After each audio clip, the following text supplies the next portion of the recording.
2025 թվականի կարևորագույն իրադարձությունը իհարկե օգոստոսի 8-ին Վաշինգտոնում արձանագրված իրադարձությունն է, երբ մենք Ադրբեջանի հետ խաղաղություն հաստատեցինք նախաստորագրելով խաղաղության համաձայնագիրը եւ հռչակագիր ընդունելով, որը որպես վկա ստորագրեց նաև Միացյալ Նահանգների նախագահ Դոնալդ Թրամփը։ Մեր խնդիրը ներկայումս շատ պարզ է, մենք առաջիկայում պատրաստվում ենք ինստիտուցիոնալացնել խաղաղության համաձայնագիրը եւ այդ ուղղությամբ աշխատանքներ իրականացնենք, բայց կարեւոր է, որ այս ընթացքում մենք կարողացանք նաեւ ավարտին հասնել TRIP նախագծի շուրջ Հայաստան Միացյալ Նահանգներ համաձայնագիրը, որը արդեն ստորագրված է եւ մենք արժեվում պիտի սկսենք վավերացման գործընթացը։ Կարևոր է արձանագրել, որ սա իսկապես իրավիճակ փոխող ծրագիր է, որովհետեւ Հայաստանի Հանրապետությունը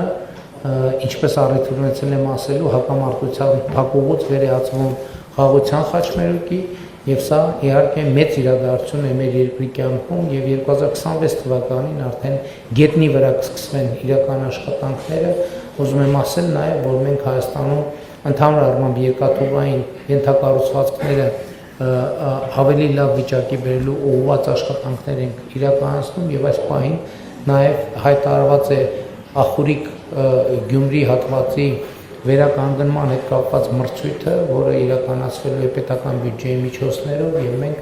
իհարկե հետագայում նույնպես երկաթուղու հետ կապված այդ թվում միջազգային գործընկերների հետ կիրականացնենք որոշակի ծրագրեր։ Վերադառնալով 2025 թվականի օգոստոսի 8-ին ուզում եմ հիշեցնել հարգելի գործընկերներ, որ նախագահ Տրամփի հետ մենք մի քանի մտադրությունների հուշագիր ստորագրեցինք, նրանցից մեկը վերաբերվում էր բարձր տեխնոլոգիաների եւ արհեստական բանականության ոլորտում իրականացվող ծրագրերին համագործակցությանը եւ 8 ամիս ըստ էության 10 ամիս է անցել այդ համաձայնագրի ստորագրումից եւ եկեք տեսնենք թե մենք ինչ արդյունքներ ունենք արդեն իսկ։ Երևանի պետական համալսարանում ստեղծված է արհեստական բանականության կենտրոն, կառավարությունը $10 միլիոն է հատկացրել եւ սուպեր համակարգիչ է ձեռք բերել Երևանի պետական համալսարանի համար։ Երկրորդը Գագարինում արդեն բացվել է արհեստական բանականության առաջին գործարանը եւ այս օրերին արդեն Հրազդանում կբացվի արհեստական բանականության երկրորդ գործարանը, ինչը տեխնոլոգիական լրջագույն անցում է Հայաստանի Հանրապետության համար, որովհետեւ այսպիսի տեխնոլոգիաներին հասանելիություն ունենալը եւ այսպիսի ներդրումների համար նպաստավոր եւ հետաքրքիր երկիր լինելը իհարկե էականորեն փոխում է Հայաստանի Հանրապետության եւ միջազգային իմիջը եւ իհարկե նաեւ մեր տնտեսական ներդրումային միջավայրը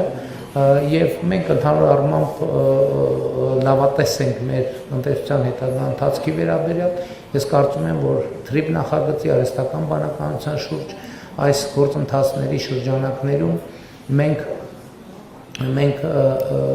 կարողանանք ապահովել տարեկան առնվազն 6% տնտեսական աճ, ինչը երաշխիք է ստեղծում, որ մենք այդ թվում սոցիալական ոլորտի մեր բարեփոխումները հաջողությամբ իրականություն կդարձնենք։ Ընդհանուր առմամբ նաև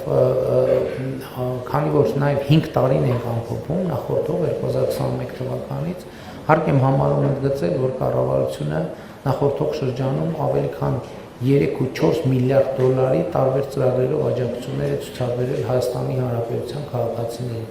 Սկսած հիպոթեկային հարկի պարագայում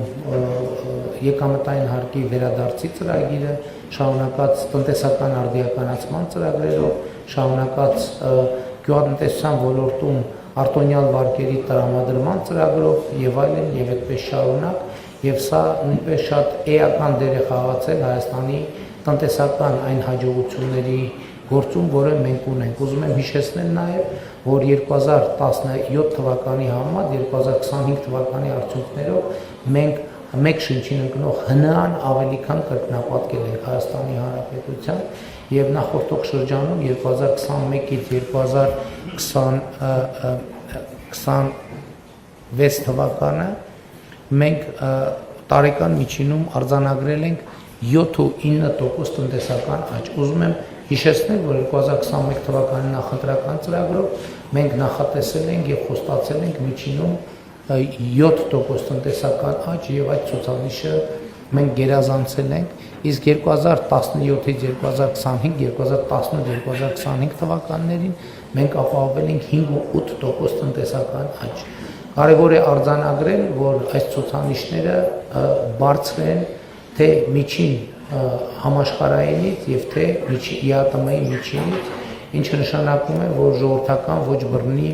թավշյա հեղափոխությունը այդ թվում տնտեսական քաղաքականության ոլորտում բերել է կոնկրետ արդյունքներ եւ սա մեզ որոշակի վստահություն է տալիս Հայաստանում ինստիտուցիոնալ բարեփոխումներ իրականացնելու եւ Հայաստանում ինստիտուցիոնալ զարգացման ճանապարհին